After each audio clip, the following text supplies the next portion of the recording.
The City of Springfield Environmental Services is with us here this morning on Daybreak. We are talking about recycling right. Laurie Duncan is the Education Outreach Coordinator. She's joining us this morning. Thank you for being here. Hi, Jennifer. Great to be here. Laurie, the first thing we're talking about is about plastics. Not all plastics are the same. Can you explain that? Correct. Plastics are a unique material in that they are formed from a combination of oil and natural gas, so they are chemically produced. And so the chemical formulas that are used to create plastic can make products that are anywhere from number 1 through 7. And you're going to find what type of plastic you've got based on the little number that's on the bottom of the plastic. We want to make sure that we're getting the right types of plastics into our recycling bin because not all plastics are created equal.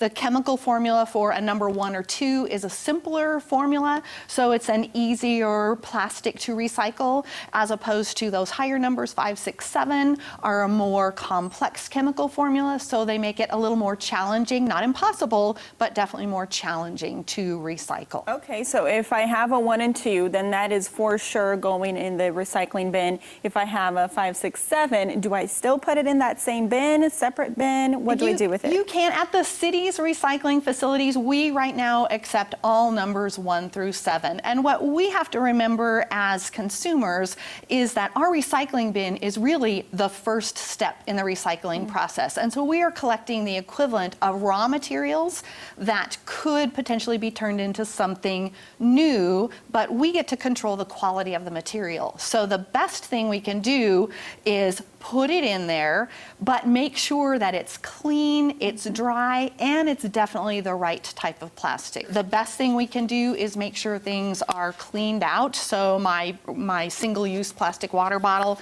it can go in, label can stay on, lid can stay on, but the liquid needs to be out of it. My leftover peanut butter jar, I have to work a little bit to get the peanut butter out, but I want to make sure it's not all gunked up with food waste because that's what's going to help control the quality of the material and guarantee whether it gets to be recycled or not. Laurie, you also have styrofoam and some plastic bags. What do we do with those? Are those recyclable?